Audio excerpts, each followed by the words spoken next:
Let's start with a brief summary. This article, written by Paul Graham in 2021, emphasizes the importance and efficiency of working on one's own project. Graham states that such projects are not only more enjoyable, but also enhance productivity, often giving individuals a unique sense of excitement and engagement.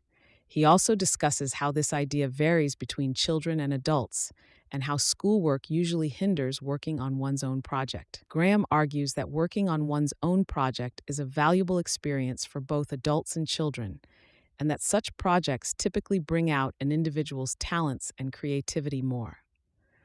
Before we dive in, I want to share a quick note about how this podcast is created. As you've probably noticed, this podcast isn't voiced by a human, but by artificial intelligence. I'm obligated to inform you of this beforehand due to the rules of AI services. This podcast is made possible by our sponsor, Wope.com, an AI startup that combines content marketing with artificial intelligence to significantly boost traffic and revenue of your startups. For all the latest content, be sure to follow me at x.com/yigitkoner.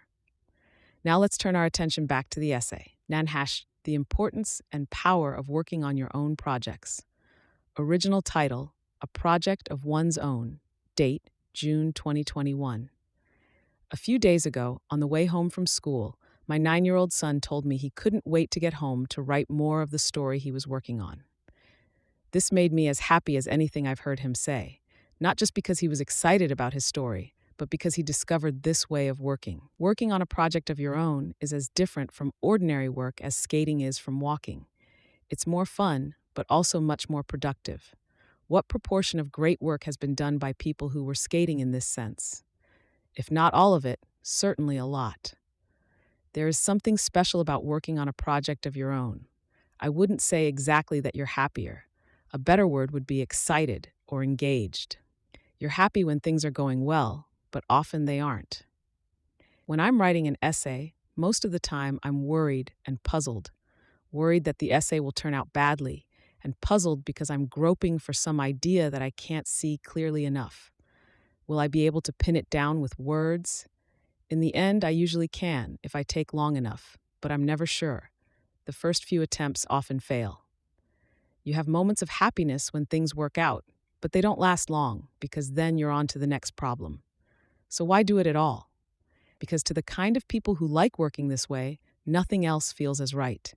You feel as if you're an animal in its natural habitat, doing what you were meant to do. Not always happy, maybe, but awake and alive. Many kids experience the excitement of working on projects of their own. The hard part is making this converge with the work you do as an adult. And our customs make it harder. We treat playing and hobbies as qualitatively different from work. It's not clear to a kid building a treehouse that there's a direct, though long, route from that to architecture or engineering. And instead of pointing out the route, we conceal it by implicitly treating the stuff kids do as different from real work. Instead of telling kids that their treehouses could be on the path to the work they do as adults, we tell them the path goes through school, and unfortunately, schoolwork tends to be very different from working on projects of one's own. It's usually neither a project nor one's own. So as school gets more serious, working on projects of one's own is something that survives, if at all, as a thin thread off to the side. It's a bit sad to think of all the high school kids turning their backs on building tree houses and sitting in class dutifully learning about Darwin or Newton to pass some exam, when the work that made Darwin and Newton famous was actually closer in spirit to building tree houses than studying for exams. If I had to choose between my kids getting good grades and working on ambitious projects of their own, I'd pick the projects. And not because I'm an indulgent parent, but because I've been on the other end and I know which has more predictive value. When I was picking startups for Y Combinator, I didn't care about applicants' grades. But if they'd worked on projects of their own, I wanted to hear all about those. It may be inevitable that school is the way it is.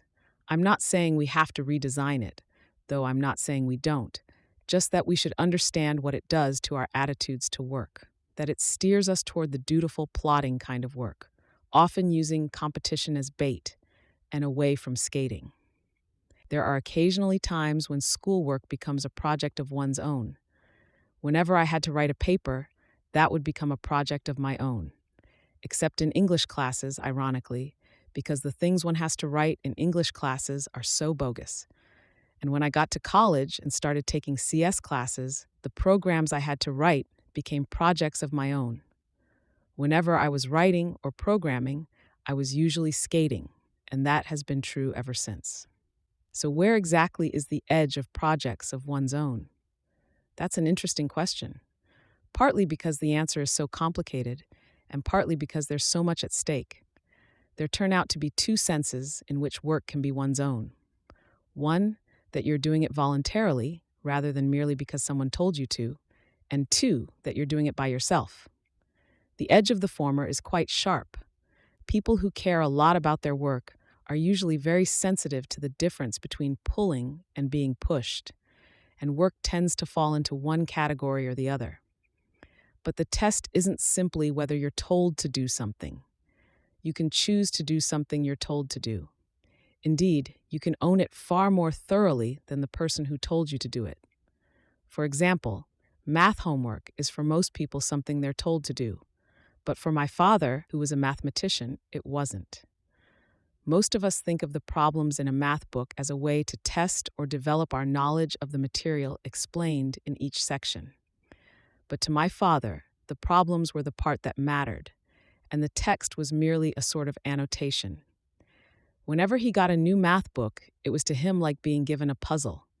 Here was a new set of problems to solve, and he'd immediately set about solving all of them. The other sense of a project being one's own, working on it by oneself, has a much softer edge. It shades gradually into collaboration. And interestingly, it shades into collaboration in two different ways. One way to collaborate is to share a single project. For example, when two mathematicians collaborate on a proof that takes shape in the course of a conversation between them. The other way is when multiple people work on separate projects of their own that fit together like a jigsaw puzzle. For example, when one person writes the text of a book and another does the graphic design. These two paths into collaboration can of course be combined, but under the right conditions, the excitement of working on a project of one's own can be preserved for quite a while before disintegrating into the turbulent flow of work in a large organization. Indeed, the history of successful organizations is partly the history of techniques for preserving that excitement. The team that made the original Macintosh were a great example of this phenomenon. People like Burrell Smith and Andy Hertzfeld and Bill Atkinson and Susan Kare were not just following orders. They were not tennis balls hit by Steve Jobs, but rockets let loose by Steve Jobs. There was a lot of collaboration between them, but they all seemed to have individually felt the excitement of working on a project of one's own. In Andy Hertzfeld's book on the Macintosh, he describes how they'd come back into the office after dinner and work late into the night. People who've never experienced the thrill of working on a project they're excited about can't distinguish this kind of working long hours from the kind that happens in sweatshops and boiler rooms, but they're at opposite ends of the spectrum. That's why it's a mistake to insist dogmatically on work-life balance. Indeed, the mere expression work-life embodies a mistake. It assumes work and life are distinct. For those to whom the word work automatically implies the dutiful plodding kind, they are. But for the skaters, the relationship between work and life would be better represented by a dash than a slash. I wouldn't want to work on anything that I didn't want to take over my life. Of course, it's easier to achieve this level of motivation when you're making something like the Macintosh. It's easy for something new to feel like a project of your own. That's one of the reasons for the tendency programmers have to rewrite things that don't need rewriting and to write their own versions of things that already exist. This sometimes alarms managers, and measured by total number of characters typed, it's rarely the optimal solution. But it's not always driven simply by arrogance or cluelessness. Writing code from scratch is also much more rewarding. So much more rewarding that a good programmer can end up net ahead, despite the shocking waste of characters. Indeed, it may be one of the advantages of capitalism that it encourages such rewriting.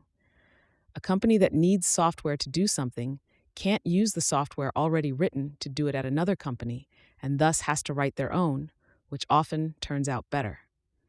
The natural alignment between skating and solving new problems is one of the reasons the payoffs from startups are so high. Not only is the market price of unsolved problems higher, you also get a discount on productivity when you work on them. In fact, you get a double increase in productivity. When you're doing a clean sheet design, it's easier to recruit skaters, and they get to spend all their time skating. Steve Jobs knew a thing or two about skaters from having watched Steve Wozniak. If you can find the right people, you only have to tell them what to do at the highest level. They'll handle the details. Indeed, they insist on it. For a project to feel like your own, you must have sufficient autonomy. You can't be working to order or down artistship by bureaucracy. One way to ensure autonomy is not to have a boss at all. There are two ways to do that: to be the boss yourself and to work on projects outside of work. Though they're at opposite ends of the scale financially, startups and open source projects have a lot in common, including the fact that they're often run by skaters. And indeed, there's a wormhole from one end of the scale to the other. One of the best ways to discover startup ideas, startupideas.html, is to work on a project just for fun. If your projects are the kind that make money, it's easy to work on them. It's harder when they're not. And the hardest part, usually, is morale. That's where adults have it harder than kids. Kids just plunge in and build their treehouse without worrying about whether they're wasting their time or how it compares to other treehouses. And frankly, we could learn a lot from kids here. The high standards most grown-ups have for real work do not always serve us well. The most important phase in a project of one's own is at the beginning, when you go from thinking it might be cool to do X to actually doing X. And at that point, high standards are not merely useless, but positively harmful. There are a few people who start too many new projects, but far more, I suspect, who are deterred by fear of failure from starting projects that would have succeeded if they had. But if we couldn't benefit as kids from the knowledge that our tree houses were on the path to grown-up projects, we can at least benefit as grown-ups from knowing that our projects are on a path that stretches back to tree houses. Remember that careless confidence you had as a kid when starting something new? That would be a powerful thing to recapture. If it's harder as adults to retain that kind of confidence, we at least tend to be more aware of what we're doing. Kids bounce or are herded from one kind of work to the next, barely realizing what's happening to them, whereas we know more about different types of work and have more control over which we do. Ideally, we can have the best of both worlds, to be deliberate in choosing to work on projects of our own and carelessly confident in starting new ones. Notes: hobby is a curious word. Now it means work that isn't real work, work that one is not to be judged by. But originally it just meant an obsession in a fairly general sense, even a political opinion, for example, that one metaphorically rode as a child rides a hobby horse. It's hard to say if its recent, narrower meaning is a change for the better or the worse. For sure, there are lots of false positives, lots of projects that end up being important but are dismissed initially as mere hobbies. But on the other hand, the concept provides valuable cover for projects in the early, ugly duckling phase. Tiger parents, as parents so often do, are fighting the last war. Grades mattered more in the old days when the route to success was to acquire credentials while ascending some predefined ladder. But it's just as well that their tactics are focused on grades. How awful it would be if they invaded the territory of projects and thereby gave their kids a distaste for this kind of work by forcing them to do it. Grades are already a grim, fake world and aren't harmed much by parental interference, but working on one's own projects is a more delicate, private thing that could be damaged very easily. The complicated gradual edge between working on one's own projects and collaborating with others is one reason there is so much disagreement about the idea of the lone genius.